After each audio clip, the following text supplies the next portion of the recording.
Hi, my name is Maja from Bookworm Dreams and welcome to a new video. So this is going to be a sort of vacation vlog that I took a week ago.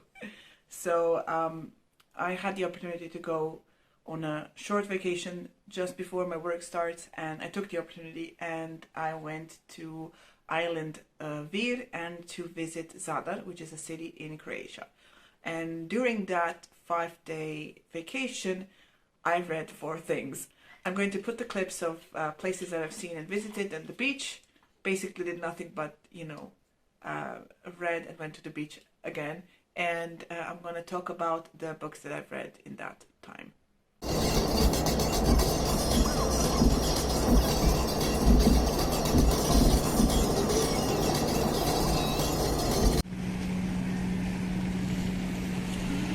We are in Zadar, walking towards the Sea Organ.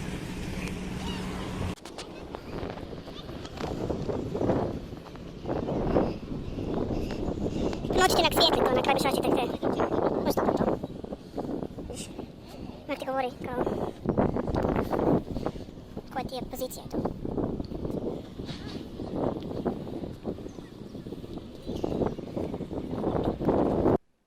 So the first book I finished while on vacation is a book I actually started before, and I was like maybe halfway through, or maybe 1/3 through, and I finished it on vacation, and that is Two Kingdoms by Christy Cunning, and that is book 2 in the Dark Side series.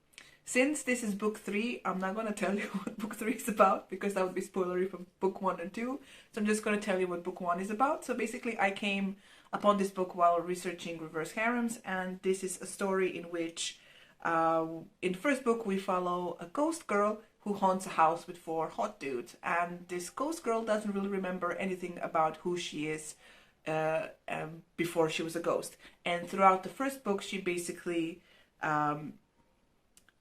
finally somehow gets to communicate with the boys in the house, and together they discover that there is a connection between the 5 of them, so her and the 4 boys. And throughout the series, actually at the end of the first book and the second one, we find out who she really is and who the boys are and their sort of connection. And in the first book she actually starts to develop some powers.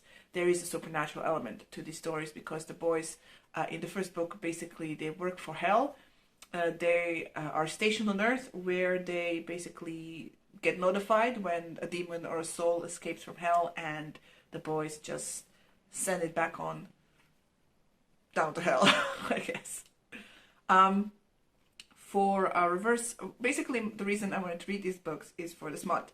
And the first book, and actually all of them, don't really have all that smut, but the plot is very interesting, because as the books go on, you learn about who the people are. I can't tell you because it's spoilery, but there is a sort of overarching plot of sort of a fight, let's say good versus evil. And since there is a supernatural element, you can there is always trying to save the world, destroy the world, and figuring out who has what powers and why. And it's very, the world building is very interesting, and the characters are fun to follow. But there's like 1 smut scene per book. But it's interesting. So as I said, the world building and the plot are very interesting. There is some sexual tension in the first book, but as the books go on, our characters are more focused on sort of their history and how they fit in the supernatural world and everything. They're focused on other things, so there isn't really a focus on the sort of sexual relationship between the 4. So technically it is a reverse harem book, but not with a lot of smut. So if that is something you're interested in, please do check the book out.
se ne vidi, prije sam se more vidi. Pa ne bude, pazi. Sad ćemo puše pa ne budu ništa čuli kad pričamo.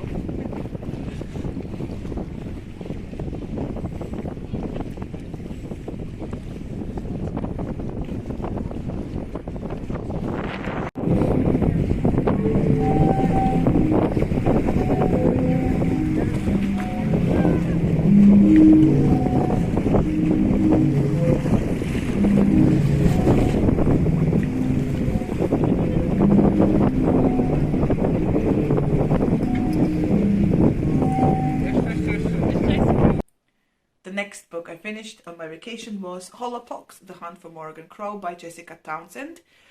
Basically, this is book 3 in the Nevermore series, in which we follow Morgan Crow.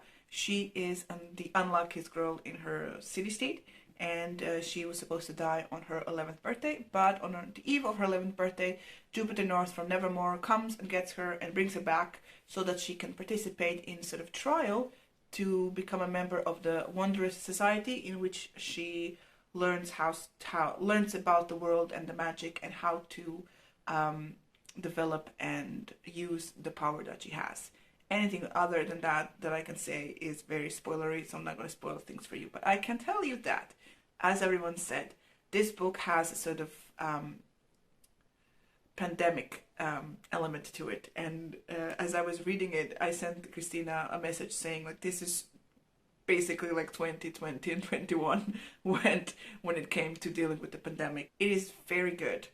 I liked how, I think it's more evident here in this series that our character grows with the books. I mean, this one, she's 13 and she is encountering frustration with her schooling because of her special knack that she has.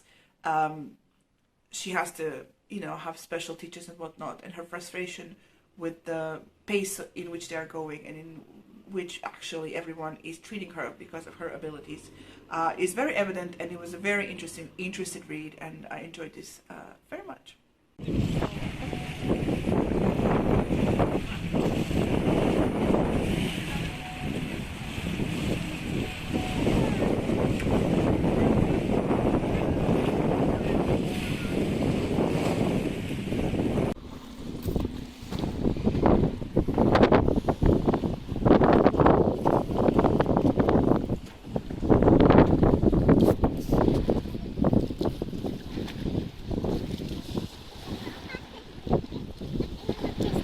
The next thing I finished is a horror novella by Tate Thompson, and that is The Murders of Mollybourne.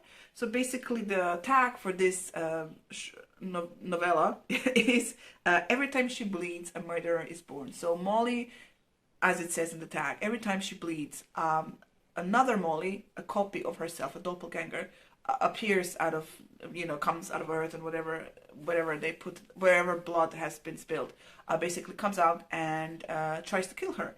And the story sort of depicts her life from, you know, being a small child to, I think, college, and how she deals with that.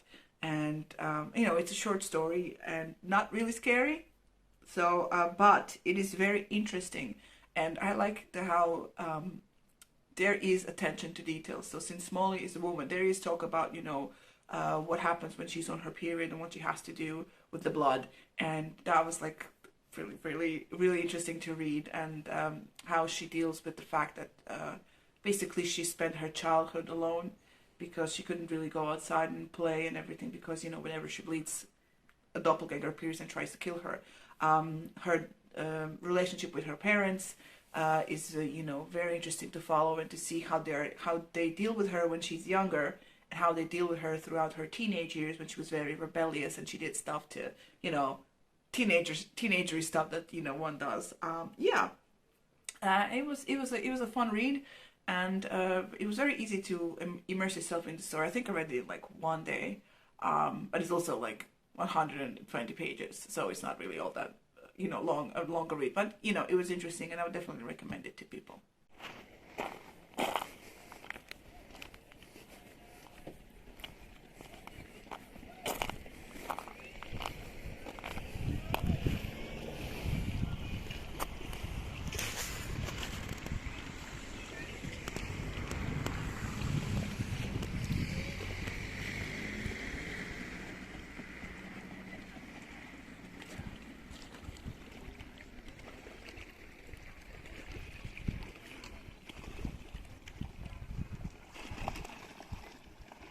And the last book I finished during my vacation is A Memory Called Empire by Arkady Martin.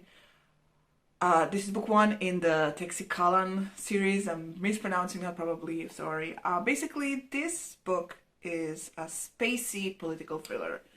We follow Mahit. She is an ambassador for space station dwelling people, and she comes to the center of this Texikalan empire. And when she comes to this planet, she discovers that her predecessor has been murdered.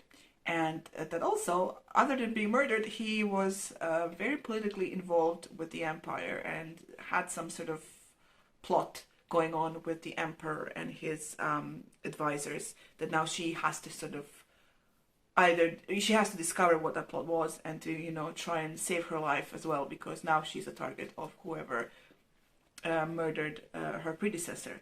Now, there's also technological side to it, because Mahit's people have a technology in which memories and personality of a person is sort of recorded and placed on some kind of a chip thing that basically, so like every pilot, because it's a space station, every pilot or engineer or whatever, scientist, their memories, experiences and learnings is saved on a chip and given to like their not descendants, but people who are working in their positions, like someone who will replace them.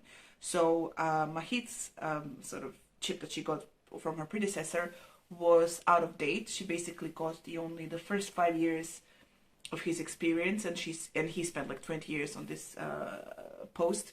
So she has to, you know, deal with that, and it is an interesting book. It's a political thriller, so it was, you know, it was fast paced, filled with like turns, and there was an explosion and lots of explosions, and there's like so many interesting things happening all at once. I really enjoyed it, but then it usually happens when I enjoyed the book. I enjoyed my experience while reading this book. But then I watched, I think Busy Bees book club had a discussion on this book. I will leave the link to it down below. You can check it out if you want, in which they basically like burst my bubble of enjoyment. So now I'm not, you know, feeling as happy about it as I did before. But one minus I would add, it's just my personal preference. There was too much poetry in this book. I don't really like poetry, and this Texikalan culture is based on poetry, the way they speak, their communications and codes and everything. There's lots of poetry in this. And also the alien culture, though everyone's human here, the alien, at least I think everyone's human, I read them as human, basically is a bit, their difference is very jarring. So basically their names are like a number and a thing. So you had like a dude named Six Helicopter, for example. So that was it was a bit jarring until you sort of until you get used to it. I can't speak anymore. Until you get used to it, and then it's absolutely fine. It's also a very interesting sort of view of immersing yourself into a culture that doesn't really validate you or sees you as its equal, because Mahit is a big fan of the Texikalan culture, and she basically lives and breathes it, and she learned it a lot and enjoyed it a lot during her education on her space station. But when she got to experience it, I mean, she's able to participate, but Texikalan people call her a barbarian because she's not part of their like empire and all. And that was an interesting sort of point of view to read and learn about. But yeah, other than that, a very, very cool book, and I am looking forward to the sequel.